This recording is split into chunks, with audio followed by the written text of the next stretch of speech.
Jean-Pierre. Alors Jean-Pierre Feun, c'est un bon camarade, on était dans la même boîte à une époque, à l'époque du e-business, donc ça fait une dizaine d'années qu'on se connaît. Et le e-business, donc on n'en parle plus trop, mais il y a quand même énormément de choses qui se sont passées. Et on va refaire un petit peu d'historique. Bonjour Jean-Pierre. Bonjour. Malto a combien d'années maintenant? 5 ans. 5 ans. Alors tu vas nous raconter un peu ce qui s'est passé dans tout ce qui est échange automatique de documents, intégration, etc.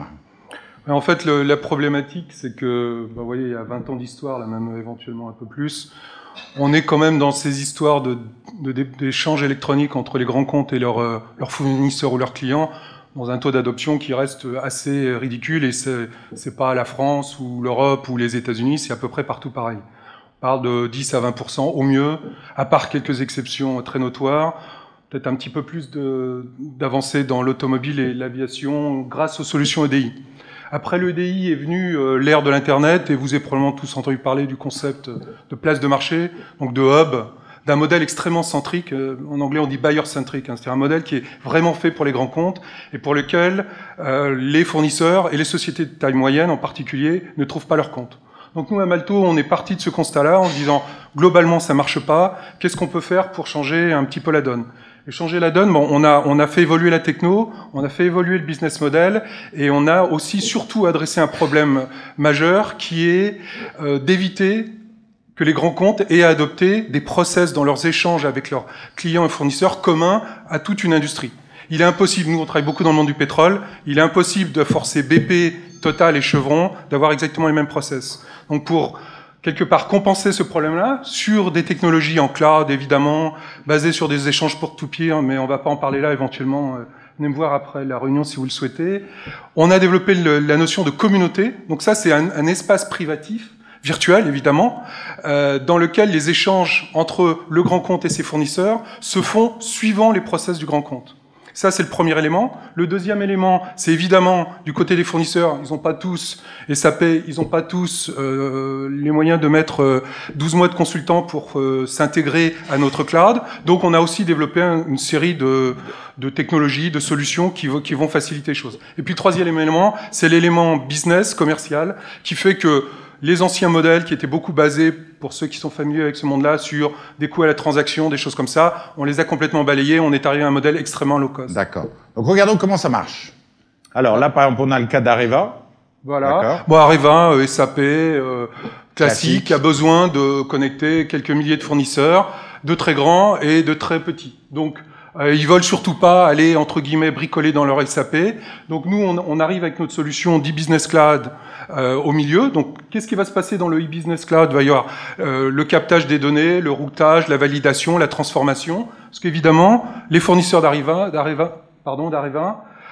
ils vont générer, parlons de facture, qui est quand même un des documents de base du monde de l'électronique B2B, ils vont générer leurs factures sur un Sage 50, sur de l'Excel, éventuellement sur un ERP. Évidemment pas en iDoc X ou Y attendu par Areva. Donc nous, on va connecter tous ces fournisseurs, on va prendre les documents tels qu'ils les génèrent, on va les transformer, on va les valider, et on va les délivrer là où il faut chez Areva, avec un minimum d'intrusion dans le IT d'Areva, bien entendu, puisqu'en fait, c'est la grosse proposition de valeur de cette approche. Areva ne voit qu'une seule tête, entre guillemets, qui est le cloud à Malto, alors qu'ils sont derrière connectés à des milliers de trading partners, enfin de partenaires commerciaux. Donc, pour reprendre, à Malto, apprend la façon de travailler d'Areva, d'accord ? Ensuite, va faire de l'évangélisation auprès des petits fournisseurs, ok ? Et va leur dire, bon, vous avez bien quelque chose dans votre système, soit vous n'avez rien, voilà un portail, si vous voulez être payé, vous rentrez, mais soit vous avez quelque chose et on va vous intégrer petit à petit. Donc ils apprennent la philosophie Areva et ensuite ils vont voir chaque PME. Alors il y a des trucs gratuits où il n'y a pas besoin de se déplacer, puis il y a des trucs où ils intègrent un peu plus. Donc c'était ça toute l'ingéniosité d'Amalto, c'était de renverser la proposition, parce que dans les années du gros e-business, on disait là, il y a un gros moulinette, tout le monde fait pareil, etc. Et finalement, ça n'a pas marché. Alors, d'autres exemples, Non, ça c'est juste l'approche très petit fournisseur avec des solutions downloadables en ligne qui fonctionnent globalement comme des emails. Hein. L'idée, c'est qu'il faut que chez un fournisseur qui ait besoin de recevoir des commandes ou d'envoyer des factures ou d'autres documents, quasiment l'assistante, le clerc de base soit capable de s'approprier le système. Donc non seulement il n'y a pas besoin de techno pour installer le système, hein, vous le downloadez, il est gratuit. Vous voyez un peu l'interface. Pas très visible, mais ça ressemble globalement à votre Gmail ou votre Outlook. Vous avez besoin d'envoyer un document. Bon, il y a différentes manières de le faire, mais je parle vraiment du niveau d'entrée du système. Vous l'attachez quasiment comme une pièce jointe sur un email. Et puis après, c'est le système qui va venir pouler. Comme on est en peer-to-peer, on a des tas de facilités, on a de la redondance, on a de la scalabilité. On va pas entrer là-dedans. Mais l'idée, elle est là. C'est-à-dire que le fournisseur, il peut être live connecté à Areva ou à d'autres clients globalement en 10 minutes et il a rien eu à prendre et surtout, il a rien eu à débourser. Donc ça, c'est quand même un des éléments forts d'accélération de l'adoption de ces pratiques. D'accord. Alors, on va regarder un beau cas, Chevron. Oui, alors Chevron, c'est un peu d'abord, c'est notre client historique. C'est eux qui sont venus nous chercher. Ce qui est intéressant avec Chevron, c'est que, alors je vais faire juste un petit aparté, quelque chose qui m'apporte beaucoup, c'est qu'ils ont eu les guts, comme on dit, ils ont eu en tout cas le courage de démarrer avec une société. À l'époque, on avait globalement que du PowerPoint. Donc je souhaiterais que les comptes français aient un peu cette même attitude vis-à-vis des startups. Mais ce qui est intéressant, c'est qu'on a démarré sur un process très simple de captation de factures. Ils avaient un portail, ils avaient un portail interne qui était pas très efficace, qui était repoussé qui n'était pas adopté par leurs fournisseurs. Ils sont venus nous chercher, on a déployé notre solution, on a commencé avec leurs fournisseurs et aujourd'hui, on couvre des tas de process qui vont bien au-delà de la facture et surtout des entités internes et externes de Chevron et les choses se déploient très très... Alors regardons la courbe. Bon voilà, une courbe, c'est une courbe réelle, et ça vous parle pas forcément, mais aujourd'hui on fait comme 200 000 transactions par an avec Chevron. Avec une courbe d'adoption qui était du temps où Bertrand était encore dans ce monde-là, on n'a jamais connu. C'est quelque chose d'assez unique. Et c'est ça qu'on apporte aujourd'hui et qui sont basés sur les 3 fondamentaux que j'évoquais tout à l'heure. Et l'idée pour Chevron d'arriver à être complètement paperless, c'est quand ça? Eux, c'est moins. Bon, il y a du business process, de l'optimisation de business process. Il y a surtout, ce qui est assez un peu unique, une démarche un peu éthique. C'est-à-dire que eux considèrent que les fournisseurs, c'est pas des esclaves. Ils cherchent à amener de la valeur du côté de leurs fournisseurs. Et puis il y a aussi des besoins opérationnels, très clairement.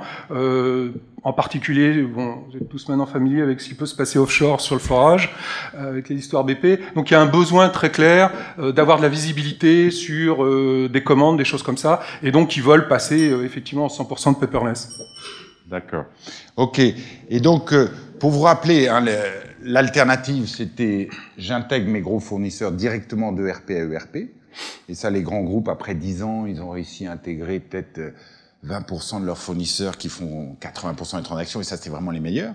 Et puis ensuite, il y a 80% des fournisseurs qui sont quand même indispensables. Et qu'est-ce qu'on fait avec ceux-là? Donc, on ne peut pas changer de façon de travailler. Donc, il y a toujours du papier qui arrive, puis il y a un autre côté. Et donc, la solution à Malto, elle est très élégante. Elle dit, potentiellement, j'arrive à convertir tous vos petits fournisseurs dans la façon de travailler de votre groupe. Vos petits et vos gros, mais l'idée, c'est ça, c'est d'arriver à 100%. Tu peux mettre la dernière slide? Si vous êtes intéressé par ce sujet, on a un très très gros groupe sur LinkedIn, on parlait de network tout à l'heure, de 15 000 personnes sur ces sujets-là, alors plutôt orientés oil and gas évidemment, mais il y a beaucoup d'échanges, beaucoup d'opportunités aussi pour ceux qui sont en recherche. Raconte-nous ton expérience LinkedIn, c'est amusant, ça pourrait intéresser. Non, c'était bon. Nous, on a besoin une société pas de gros moyens, on a besoin de développer notre marketing. Donc, on a pris en fait, ce qui est trouvé que on a décroché assez rapidement, moi je suis sur LinkedIn depuis longtemps, un premier contrat grâce à LinkedIn. Donc ça a un peu éveillé notre curiosité. On a construit un groupe avec une thématique extrêmement précise, puisque c'est l'e-transaction dans le oil and gas. Donc ça, c'est pas exactement très people. Donc et finalement, on a attiré beaucoup de monde. On a managé ce groupe, c'est-à-dire que faut pas penser que la viralité ça se déclenche tout seul. Mais aujourd'hui, sur les 15 000, d'abord on a depuis décroché un certain nombre de deals grâce à ça. C'est pas magique, mais ça marche. Notre visibilité dans le monde du oil and gas évidemment a énormément augmenté. Et puis il y a beaucoup d'échanges très intéressants, des échanges techniques, des échanges des gens qui cherchent du boulot évidemment. Il y a un peu de tout, mais c'est vraiment un outil tout à fait fantastique. On est en train de le faire sur Viadeo, on l'a fait sur Twitter, on le fait sur Facebook. Beaucoup de choses à apprendre là-dedans. Merci beaucoup Jean-Pierre. À bientôt. Merci. Voilà.